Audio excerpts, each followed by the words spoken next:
Yo guys, sorry you already know that today we're back playing some more Raging Loop. For some reason, I decided to commit myself to completing this game, and that means that we have to read these 5 stories. And by these 5, I mean these 4, because I read the Huntress vs. Bear last time, which means now it's time for Blockhead vs. Final Boss. The first story did not give me a lot of confidence that these are going to be very good, but I've already committed, and I can't stop now. So, this is a comedy horror. Are they all just like... Oh, that's just horror. That's just comedy. And that's documentary? Okay. I was gonna say, I feel like all these just could be like comedy or whatever, but alright. The high-strung doctor worries. To him, the end is in fact the beginning of everything. What is he to do with the rampaging woman destroying his image of her? I have no idea. Let's see what this story is about. The rain is over. What a relief. I must take out the garbage today. And do the laundry. The shopping too. Some things were on sale. I should get it done before things become too hectic. Now, I couldn't be more glad that the rain is over. Kiyonosuke and Rikako was aware that he was blessed. The Fujiyoshi wasn't the best place to be born in. His family was rich and upheld good values. Unlike his wise, talented brother, he was a normal person, but he was given all he needed and then some. He'd also survived the horrible disease he'd gotten. Upon growing up, he began to feel like something wasn't right and left the village. Thankfully, no one was there to stop him. Outside, he was no longer one of the special village heads, but even so, he continued to be blessed.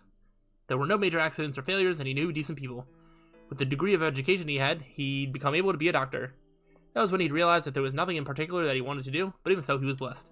It was a simple happiness comprised of nothing but the fact that he couldn't complain and didn't ask for most of the things he could easily gain. Enjoying his relaxed lifestyle, fully aware of that, many months and years passed by. Then in March, his family called him. They told him to stop wasting time playing around and come work at the village clinic. That was the first moment of actual discomfort he'd experienced. Naturally, he'd expect to be told something like this. He didn't want to return to the village, for he understood that he couldn't act the way he wanted to back there. In that village, village heads were supposed to command authority.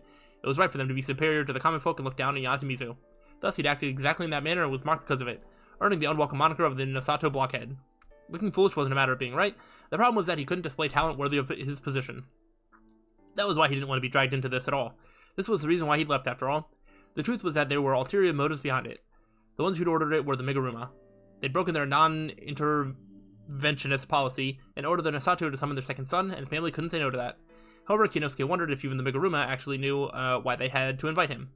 After all, not even he could really believe that he'd been saved from a supernatural conspiracy which had nearly killed him.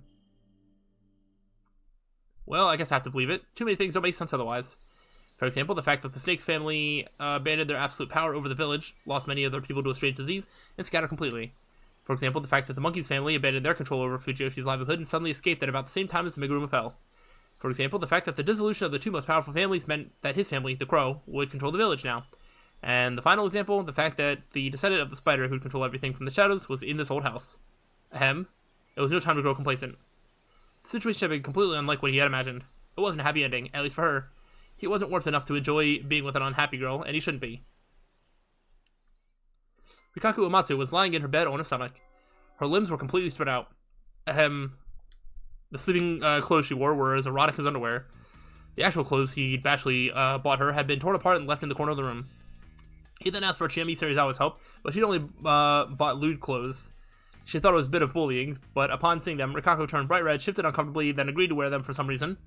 She might have realized that wearing them made it hard for Kiyonosuke to look at her. By the way, she was awake right now. Her posture was actually more normal when she slept. That's indecent, Rikako-san. Shut up, Poobie. Please stop, that's just... Instead of replying, Rikako tried to roll and face upwards, but instead, she just fell out of bed. A crash. Doesn't it hurt? It does. Should I look at it? Shut up, dummy. Earwax, ground beetle, octopus, mold, chafer, you lazy good-for-nothing. You watched the educational channel yesterday, didn't you?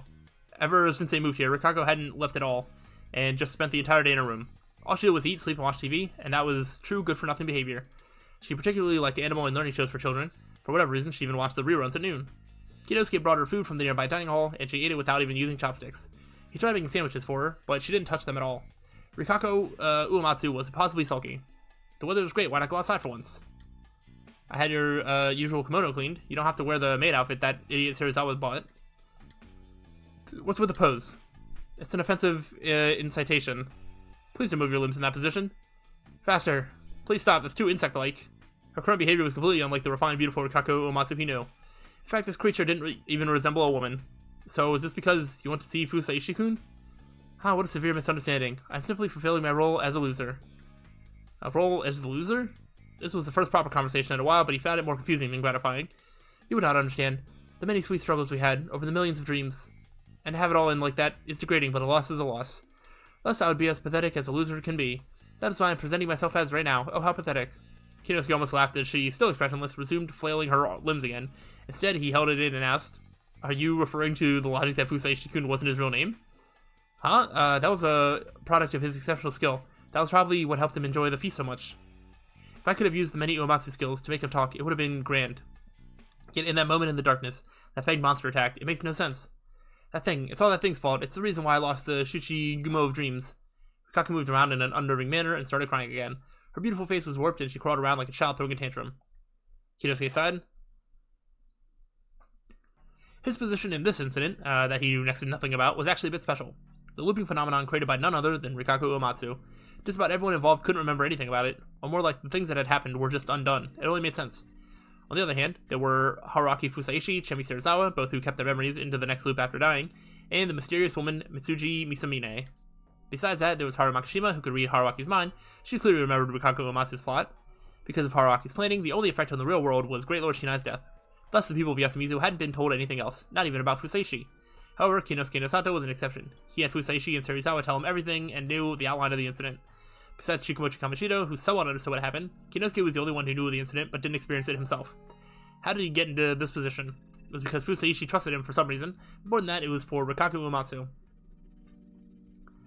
Kiyonosuke and Rikako were actually the only ones who didn't participate in the Atami trip. Rikako Uematsu had been bound by Mitsuji Misamine and her people, then was examined in some way. Kiyonosuke was considered her guardian during that, though they were just locked in some strange facility. They had to wait there for a few days. He was glad to not have gone with the people of Yasumizu, as he wasn't on good terms with them. He was worried about Rikako, though, and during their confinement, Misamine's people were strangely nice and constantly said that they wouldn't do anything bad to them. It made him feel powerless, but he was used to that. He trusted their words and expected Rikako to be free quickly. That was exactly what happened after a week. However, that was only the beginning of the trouble. Rikako Uematsu had no ID. If the Miguruma had still been in power, they'd have probably taken it upon themselves to cover up her existence. For better or worse, the Miguruma had been destroyed during the week in the facility. As for what Rikako herself thought of this, I don't care, I'm tired, let me die of hunger. Needless to say, it wasn't much help. They had no choice but to spend 3 days in a hotel, with her in a different room, of course. One day, Chemi came to visit. She'd been the one who told Kiyonosuke of the incident while he was running into Rikako. It's probably not my business to look out for you like this, but I came to help out if you need me. Rikako-san seems to be safe now, so what are your plans? As it turned out, Misamine had told her the situation, so she understood most of it. Kiyonosuke went and asked her to tell him about the incident again. It was just that absurd of a story. Then she asked him about what he'd do with Rikako. He replied that he'd take care of her until she recovered from her state of lethargy. Sato-san, you're a gentleman, huh? Sorry, I thought way less of you. That apology itself was rather insulting, but Kiyonosuke didn't find it enraging. Chemi then asked to meet up with Rikako. Kiyonosuke wasn't sure about it, but Rikako insisted to have a one-on-one with her, so we ended up staying outside as they faced each other. It's been a while, Serizawa-sama. Have you come to make fun of the foolish loser? Hey, loser! Dump the dumb spider, you timid perv. Whoa! Don't think I forgot what you said that one time. Who you calling urine reeking and not in demand? You said many vile things to me, too. You're the one who started it, and it reeks here. You stink. How long ago did you last have a bath? Shut up, I'll bathe as little as I want. Eat this, reek attack. Wave, wave. God, what the hell? This actually looped back around to being funny, but you're being an absolute catastrophe of a woman. Alright, I know lots happened between us, but you aren't a stranger to me, so I'll help you out. I don't need anything. Leave. Huh? You think a loser has a choice? Loud teeth grinding sounds. After the exchange, which could easily be heard from behind the door, Serizawa spent the whole day buying lots of stuff for Rikako, most of which Kiyonosuke couldn't comprehend. Serizawa said her goodbye after demanding Kiyonosuke pay an absurd sum for the items. Well, she's in trouble. Just call me. I'll discipline her whenever you need me to. He was at a complete loss for words, but since Rikako had become a bit more cooperative, he really couldn't complain about this. Though she did seem a lot more sulky. That day, the man calling himself Fusaishi sent Kiyonosuke an email, even though he didn't recall ever giving him his address, which contained some of additional information. I'm mailing to tell you some things I couldn't tell you when playing God. The courteous email continued the incident from his perspective. There are mentions of the records left behind in the Nosato Yasumizu mansion, and the Eye of the Miguruma, the surveillance control system. He had no reason to doubt anything anymore. They continued to exchange a few mails, but none of them mentioned Rikako. That was when he called back to Fujiyoshi. With his brother as the current head of the family and mayor of the village, they were so busy that they summoned the supposedly subpar Kiyonosuke. After asking the concierge to look out for Rikako, he turned to Fujiyoshi and met with his brother. He learned a few things. The Nosato were aware that something had been happening behind the scenes, and that it led to the Meguruma collapsing. Some of the people, especially his brother, actually felt the change happening in the village. There was a psychological or perhaps religious change. As a central figure in the Shinai faith, he could feel this even if he didn't want to. But even so, he had no way to know that it was all Uematsu's fault, and that she needed to be taken away from the village. Kiyonosuke explained it to him with as much detail as he could. Though her ambitions had been crushed and she was harmless now, returning her to Yasumizu was difficult. However, she had special powers, so it was best to avoid trying to harm her or rousing her grudge. Basically, she needed to be kept away from the village, and that he would take it upon himself to do it. His brother instantly said that it was only because he had feelings for her. However, with all the information Serizawa and Fusaishi had given him, Kiyonosuke had no reason to falter. On the same day, he brought his brother to Yasumizu's Nosato mansion and unsealed a certain piece of evidence. Using that as proof, he explained to him that during the last mist, there was supposed to be a fearsome massacre event, and that some outsider who somehow knew about it stopped it. It was quite hard to believe. But Kiyonosuke explained it with more intellect, sincerity, and passion than ever. When it came to Rikako Uematsu, Kiyonosuke told his brother that her exploitation at the hands of her family and the Meguruma had made her plot to destroy them. To Kiyonosuke, that didn't seem like a lie. Even if she'd been working to fulfill the ultimate desires of her ancestors, it was those around her who pushed her over the edge. That was just how terrible her circumstances were, and his brother had to have known that even better than Kiyonosuke. In the end, he gained his brother's trust, though most of it was due to the documents left by their forefathers and physical proof such as the camera. And as head of the herbalist household, he knew of the unnerving paranormal healing methods employed by the Uematsu heads. He also knew that the Uematsu had even controlled the Meguruma once upon a time. Because of this, for the sake of Fujiyoshi, the head of the Nosato family had decided to appoint Kiyonosuke to shelter and hide Uematsu. However, there were conditions for that. She couldn't come near Fujiyoshi, and he had to watch over her at all times. Kiyonosuke also couldn't expect any help with matters regarding her. If you consider the state of the Nosato family and the threat that Uematsu, Kiyonosuke's brother, was basically cutting them off entirely, but he'd agree to that. Your son was chased out too, but he's still trying to find a place for himself. Everyone must leave their nest someday, but I think that came a bit late in my case. Oh, one more thing. Even if these documents made you reevaluate our great-grandfather, don't try to call Shikimochi back to you. You did consider it, didn't you? It's written all over your face. You wonder why you can't? Because God will punish you. That aside, you can't handle Yasumizu as you did before. I heard of their circumstances. You should consider trying to talk to them. You have enough time for that, don't you? Kiyonosuke then left the Nosato mansion. The mist had cleared long ago, but there was someone waiting for him here. It was Takumi Muro. Hey, buddy. You're leaving again? Laugh if you want. With this, I'm not even a village head anymore. Huh? Is that serious? Yes. You won't see me around much anymore, but I have to fulfill my promise to God at least. What happens to Uematsu? Oh, we'll have to take care of and shelter her until she calms down. I heard it was a disease that spread among only the village heads. What was it anyway? You wouldn't understand. You never changed, do you? Of course. Nosato or not, I'm still a blockhead. I take that bet. You actually changed? Who knows? Maybe it's the village that changed. If that's the case, then you're one of the ones who witnessed the change with your own eyes. I still wonder if that was all a dream. Same here. Well, lives can change due to dream-like things, can't they? See you later, Muro. And you still don't call me senpai, huh? Like I could at this point. It's embarrassing. Yasumizu will change. It may become a place that can welcome hundreds of guests, just like centuries ago. Who said something that bold? Who knows? But it does look like our god wants it more lively here. I think the young ones are about to start something.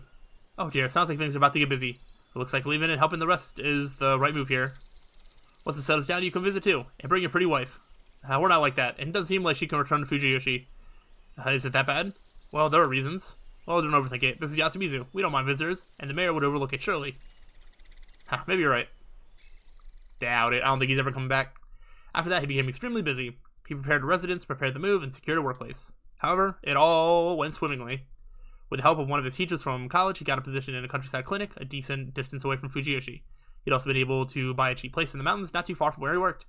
It was a perfect place to shelter Rikako and live in secrecy. He quickly signed the contract to move there. All that was left now was getting his things from the main Nosato household transferred to him.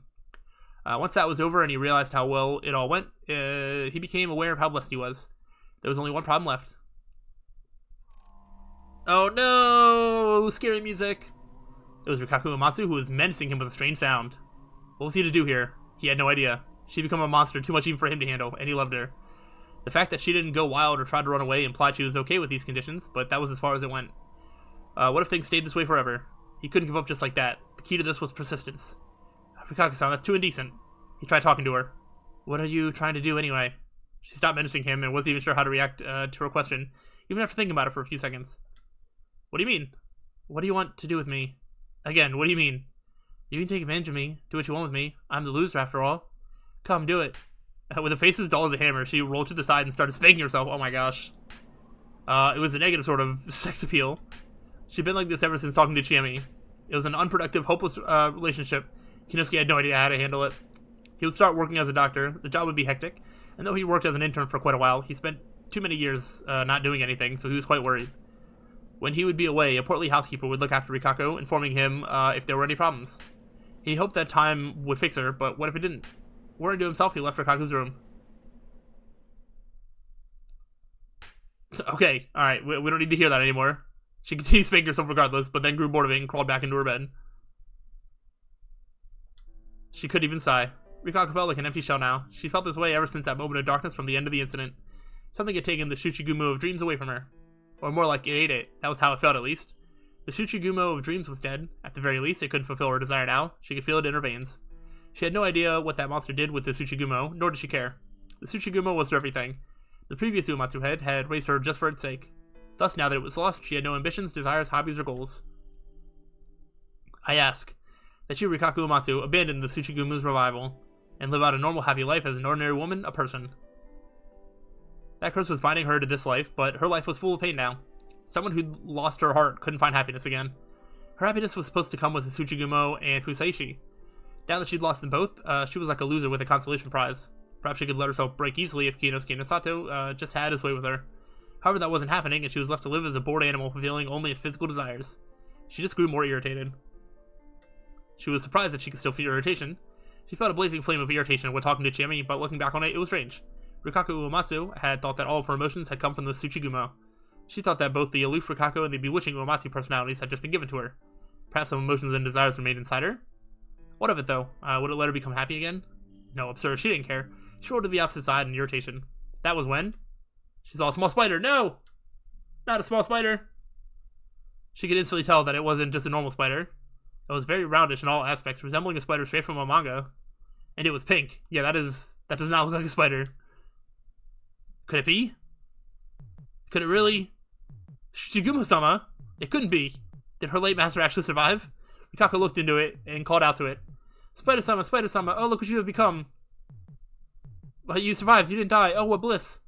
And let us resume our ambition, let us consume men, make offspring, find a new nest, and keep the bloodline alive. One day when you resurrect once more, we... Spider-sama? Something wasn't right. It was certainly different than what she knew it to be, but she thought it was simply because it became smaller. However, there was something inherently different about it. The spider actually avoided her when she tried to touch it. It backed away as though falling on his backside, or out of embarrassment. She caught up to it with her fingers and tried touching it. It was soft. It was more soft and warm than any other such critter.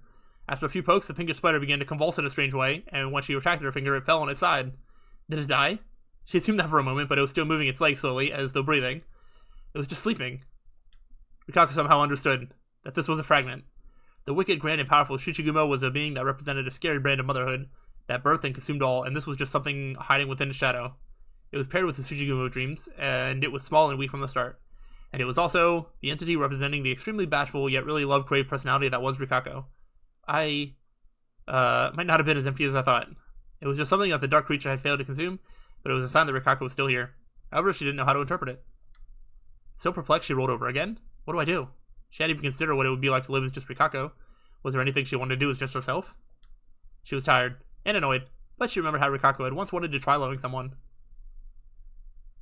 Without the TV on, her room was a very boring place. She hadn't bathed in a while. That reminded her of Chiemi's grin, and with great irritation, she went to use a shower. Upon realizing a certain problem, she looked around the bathroom for something, but couldn't find it. Kiyonosuke probably removed it out of caution. How foolish. I would not commit suicide. She didn't feel like dying. She knew better than anyone that it was painful, and this wasn't a dream. Following that darkness, she no longer had any control over her dreams. Did the pink spider have any powers? It didn't seem that way, so she was still just a woman. And as a woman, what did she think of the situation? This house was constructed with two families in mind, so both floors had a bath and a toilet. This was intentional on Kiyonosuke's part, who was considerately giving her space. Thus, ever since moving here, she had never gone down the stairs. That was why Kiyonosuke was at a loss for words when she came down all wet and wearing nothing but a bathrobe. What? Rikako-san? Give me a razor, Nosato-sama. What? What will you use it for? Just a no, I won't let you use it to harm you. I'll get rid of the excess hair. Look at my hairy armpits. Just so you know, below why would you say that? Why are you so loud? A doctor should be familiar with hair hygiene, no? Yeah, anyway. Understood. I shall make her go buy some safe ones. Make her? Yes, well, I don't know what kind to get, and I did say that there will be a housekeeper tomorrow. I'll have her buy some. No, you go. Huh? Also, in the Uematsu household, we made it through the monthlies by sheltering in a special house, but what about here? Well, I imagine the local drugstore has something for that purpose. I think I saw an advertisement. It should come for me soon. So, buy some of those too. I'll ask her to... Honestly, I want you to fire her. Why, is there a problem? I do not want to interact with anyone for now, and I can take care of myself and my surroundings even if it is a pain. But, that is how I was in Yasumizu. What happened to you? You were so powerless, and now you suddenly... armpit hair laser? I can't see it, I'm not looking. Oh, I'm simply bored of the television. Also, I cannot imagine, what kind of things you may ask of me if I keep relying on you so much. I simply thought I should try to not be a nuisance. What a good sign, I see. But I should watch over you for a while longer. I will not escape or die. I have no cause to suffer for anymore. So there are no housekeepers. If you do not want me to leave, go buy the things yourself. You always bring me so much trouble. Do you hate me now? Then there's no helping it. I shall go support myself working as a bedroom woman servant again. I'll go, so please wait. After saying that with a flushed face, Kiyonosuke left the living room without even looking into her eyes. Achoo! For some reason, her irritation had subsided. After getting into her under kimono, she rummaged through the kitchen and found a tea caddy. She didn't know how to use boiled water or fire in general, but she had used a microwave before, so she just warmed up some water and tea leaves in there. She then took the hot cup with her sleeves, sat down on the sofa, and drank. It was too hot, too fragrant, and the leaves were bitter, but she still found it delicious. If their sensations were stimulated, people's minds and bodies would atrophy. This really isn't the same. Even she wore... What? Even as she wore the same clothes as before, she was clearly different now. I have no idea. Back then, there were no times when she didn't think of anything. Whenever she was alone, she would think of the Tsushigumo. She would think of the ancestral grudge she inherited and pile yet more upon it. By doing so, she would make the Tsushigumo stronger and more malicious. But now, she often thought of nothing. That didn't make her feel empty. However, in fact, the emptiness was fulfilling. She recalled that Buddhism was basically about that. Thinking about such things, she looked to the side. Most of the things Kiyonosuke had brought over had been unpacked, and there was already a large TV and bookshelves in the living room. After drinking some more tea, she walked up to a bookshelf. His family were readers, and it was full of large books. Most of them seemed to be about medicine. Avoiding dictionaries and technical books, she picked up a thin, smallish new text. Foundation of Nursing, Learning from Nightingale's Nursing Notes. The title was complex, but the text inside was a large, easily read font, aimed at newbies apparently. She decided to read a bit, as it would stimulate her brain more than the TV. Upon hiding it in her sleeve, she looked at the shelf again. Oh, she found a small pink spider sitting there. Upon noticing that Rikako was looking at her, the spider jumped into one of the nearby cardboard crates. She followed it with her eyes, but quickly lost sight of it. She then walked up to the cardboard box and opened it. Whoa! Forbidden Wife 4, The Afternoon Grail, The Secret Class, The Music of Sweet Moans, The Lustful Hospital, A Prescription of Love and Immorality. Kiyonosuke, well, what is this little collection you have here? It was full of books with black covers. She quickly opened them, closed them, and stuffed them into her sleeves. Then she quickly returned to her room and hid them under her pillow, all with a cool face. She sat down on the sofa and drank the cold tea. Delicious. She said that out of embarrassment, but it didn't hide anything. It was still before noon, she didn't want to read that so early. Instead, she chose to read the first book she found. She hadn't read since middle school, so she read really slowly, but it gradually came back to her, so it wasn't pain for her. Even after a whole hour, she wasn't done with half the book, and Kiyonosuke wasn't back yet. He was either hesitant to buy what she wanted, or was irritated with her and wasting time to cool off. Rikako seemed to be a worse person than she herself realized. She only made it through all the hardships in her life with a stoic expression, not because she was naturally calm, but because she had a clear goal.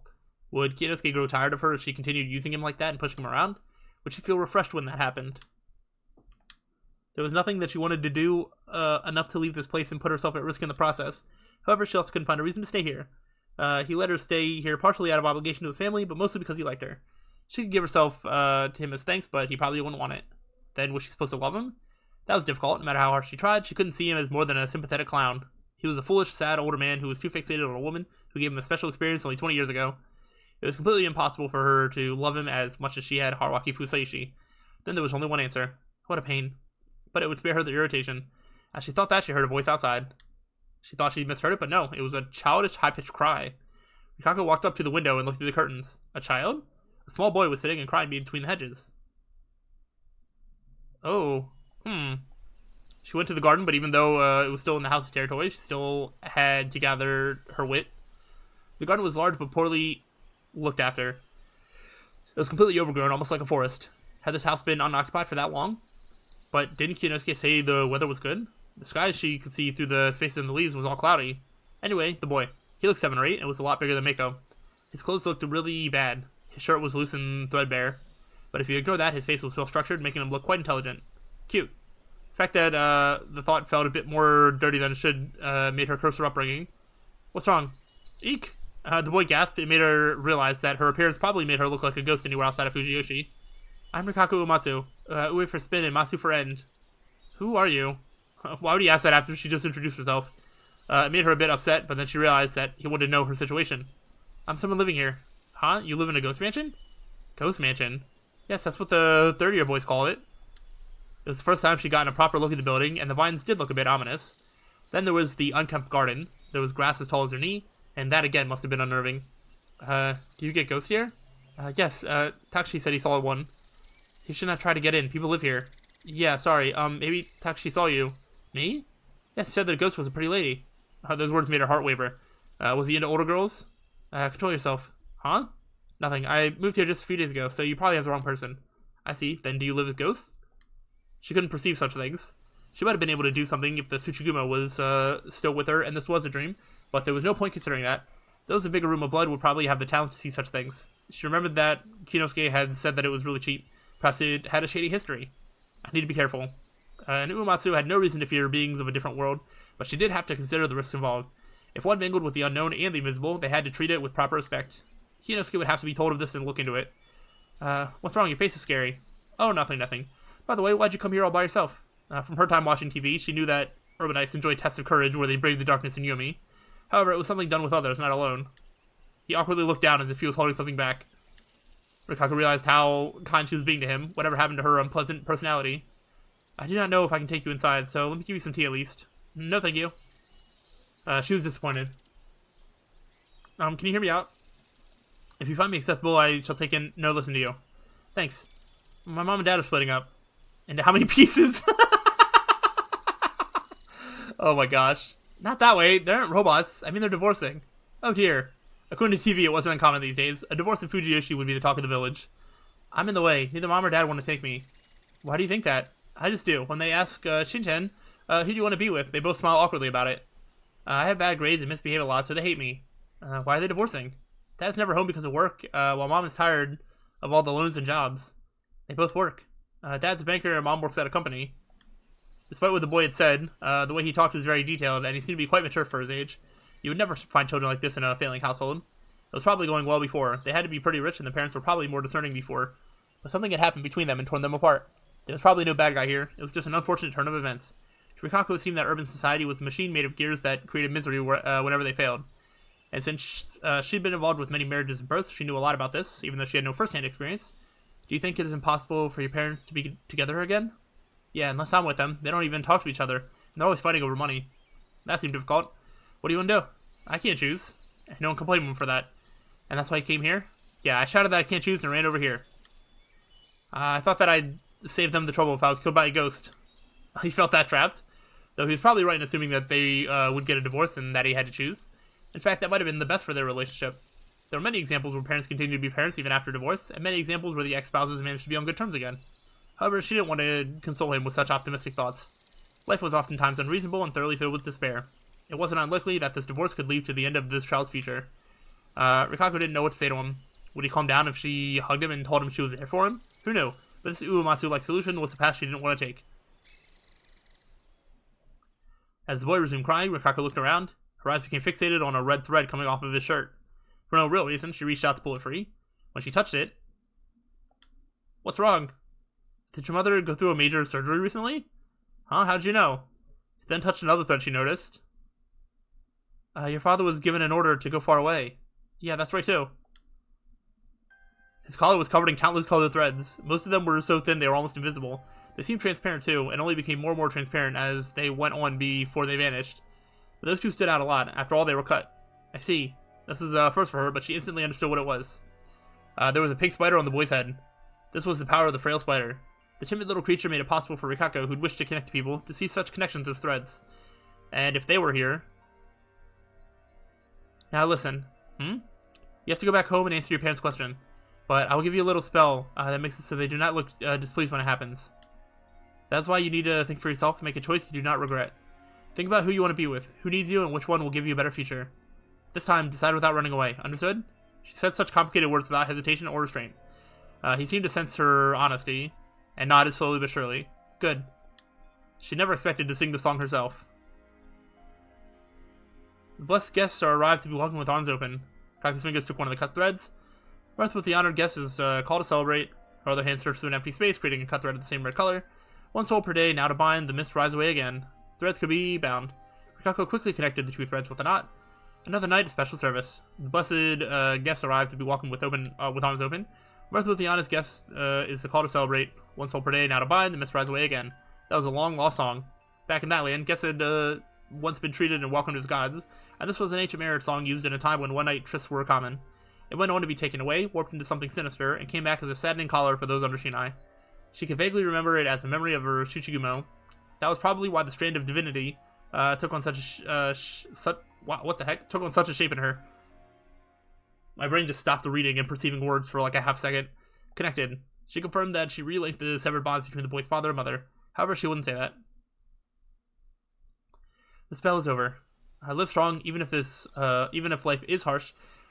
This world is more modest to the strong. Yeah, that makes me feel kind of better. Thank you, lady. I'm going home. Good, farewell. The boy ran toward the gap in the hedge. Then vanished. No, he fell. She ran up there and found an unused well hidden by the grass. Its sides were low enough for someone to fall in. Are you okay? She could hear sounds of water, screams, and ragged breath from down below. Oh, what do I... Rikako-san. That was when Kiyonosuke and Sato had appeared nearby. So this is where you were. It's good to go outside, but you should not strain yourself too much. Help. Huh? Help, there's a child in the well. Use a rope or something. Hurry, you dunce. The change of situation was sudden, and Kiyonosuke quickly took care of it. He used the packing tape from when he moved in as a makeshift rope and quickly lured himself in. Rikako pulled up when he gave a sign and helped Kiyonosuke save the boy. He successfully made it out, but the boy's body had already gone limp. It had taken a while to prepare the rope. He drowned during this time. Rikako felt herself become more irritated with Kiyonosuke. She almost began cursing him, but she restrained herself. She had to. Kiyonosuke had to focus on trying to save this boy's life. Do you hear me? Get a grip. While occasionally calling out, he performed CPR on the boy. He was a true doctor right now, and his whole being was invested in saving this dying boy. Hang in there. Why? Why? Rikako had wondered that herself. Why did such an unreasonable tragedy have to happen? Why did she have to feel such sadness? Was it because there was no God here? Did God just not exist, and the people had to fend for themselves alone against this cold world? Why? This is just... I can't believe that his heart stopped only now. Huh? Before Rikako could voice that, Oni-chan, she had her voice behind her. What the heck is that? There was a childlike presence there. He was all smiles and right next to him. There were the presences of two people. Though invisible, they were bits of warped space, or distortions in reality. She could also sense that the boy was accompanying them. I remember. I'm the one who lived here with Mom and Dad. That day, I cried, tried to run past the trees, and fell into the well. Then Mom and Dad were so sad that they died too. Then, Mom was really pretty. It's been a long time though, so she's like this now. Takshi's so mean. Don't enter your old friend's house to test your courage. Anyway, thank you. Thanks to you connecting the thread, I can take them with me. See ya. I guess Rise Not would not be fitting for you. Goodbye. The boy smiled and she smiled back. The next moment the boy and the two distortions vanished. Sunlight leaked through the trees. The sky was so bright that it was hard to believe it. That's not where I thought that was going. It wouldn't be strange to experience something like this in the mountain's darkness, but she didn't expect it here in this town. The world sure was a strange place. No, it can't be. Kiyonosuke's pitiful voice made Rikako turn around. He was completely shocked. The freshly drowned boy had become a white skeleton about as tall as him. The appearance of human bones had turned this into a matter for the police. They'd already known about what happened here. The married couple committed suicide while the child had vanished without a trace. This house was quite a paranormal hotspot. Yeah, so this is not like happening in real time. This is like something that happened before. Like, I guess she saw like a ghost, essentially. The strangest thing about this was the fact that they had records of searching for the child in the well. The police were confused and expressed their sympathies for the couple that had unknowingly moved into a ghost house. Rikako replied, no worries, I'm sure they had already moved on. Also, I am not married to this blockhead. Exhausted, Kiyonosuke lay down on the sofa in the living room. Way too many things had happened today. Rikako had left the room, instantly given him an impossible task, made him buy something embarrassing, then experienced something paranormal, and then he had to deal with the police. All of that was coupled with Rikako's eccentricity and harsh words, and it was taking a toll on him. He considered whether he would really start living here. Was his plan for his life in this town too incomplete? Was he attempting something far beyond his limits? As he thought to himself, you seem troubled, why? He heard the voice from right beside him. Crackson, how long have you been there? What, I'm no ghost. You were just so lost in thought that you did not notice. I see, but why are you here anyway? If you want me to shut myself on the second floor, I will do just that. Her tone was as harsh as always, but for some reason she felt strangely close. I didn't mean that, I'm just wondering what brought this on. Apologies for not asking. I took a book from that shelf. Huh? What about nursing? If it's no problem, I would like to read more. I have nothing against that. I want to speak to you about it myself. Help yourself to any book from there. Thank you very much. Can I use this chair for reading? It's very comfortable. Of course. Why are you looking so dejected? It irritates me to see you so listless. She was in a bad mood again. Kiyonosuke sighed. I actually thought you cool for a moment there, and you are back to this. How pitiful. Huh? Nothing. Anyway, what happened? Was she only acting mad to hide that she was worried? All these paranormal things around me are taking a toll. Does that include me? I hadn't seen you do anything extreme myself, so not really. Then there was Fusaishi-kun's God Act and the loop. I had no choice but to leave in the latter. Quite a story, was it not? It was your fault, wasn't it? Ignoring that, she played it off. You have no need to feel too bad for the parents and the boy. Yasumizu unfairly looked down on Yomi, but the village teaching of do not look into the eyes of Yomibito has merit. Do that and they'll drag you in. Yes, even my teacher had told me that doctors shouldn't go to the morgues too often. Wait, were you not afraid of corpses? That wasn't the case back there, huh? It was probably just a lack of experience and courage. Why had the parents become like that? I mean, the boy looked almost completely human. I heard that those who commit suicide cannot move on and always become something sinister. I can only hope that the boy successfully brings his parents to Yomi. I hope it goes well for them. Rikako looked down and fell silent. Kiyonosuke couldn't really understand what she was expressing. By the way, it was strange that we were not told of this house's nature. Why not go complain to the sellers? They might make the rent even cheaper. Oh, good idea. Have you told the housekeeper to not come? Yes, I canceled the agreement while I was out. Excellent. Do you have a cookbook? Confused by the constant changes in subject, Kiyonosuke spoke. There was a book for hospital meals. What do you intend? I'm a freeloader. I cannot imagine you would charge me for staying here, but I want to be able to make food at least. Huh? I'm already good at cleaning and laundry. I would learn that and earn a place here. I hope that suffices as thanks to you. With that in mind, may I stay here, Kiyonosuke no Satsama? Well, of course, but are you sure? Please don't misunderstand. Rikako brought her face, long eyelashes, and red eyes closer to him, and Kiyonosuke almost stopped breathing. I seem to become a true bully to you, and only you, which probably means that I might dislike you a lot. However, I do see you deserve some level of respect, so I would simply try to not be a nuisance to you. This does not mean that I'm warming up to you, keep that in mind. Rikako spoke a lot, and unusually quickly too. At a loss for breath, she panted a bit, then looked away from him. After seeing that gesture, Kiyonosuke, who had feelings for her, instantly forgot his troubles with her and just smiled. I understand, Rikako-san. I hope we get along. Be careful, I might toss a bug in your food just to bully you. I'm excited to try your cooking. Ugh. Kiyonosuke was blessed. Aware of that again, he looked up at the ceiling. He thought he might have seen a pink bug out of the corner of his eye, but it had to be his imagination. End. By the way, okay, well, you said end, but then you kept going, so somebody doesn't know what the word end means. By the way, Rikako-san, you took books from only that one shelf, right? Of course. What kind of question is that? Yeah, no other books were taken. Okay, that one wasn't too bad. Their dynamic is a little bit better than Haruaki and Shami's dynamic, but Rikako's become just like a full-on weirdo, and yeah, that's interesting. The whole thing about like some people not remembering like all the events of like the loop and like the killing god and all that stuff is a little weird, but besides that, it was fine. We still got 3 more stories to read, and we're gonna just read the next one on the next time. So hopefully you're enjoying. If so, let me know. But I will see you all in the next time. So till then, peace out.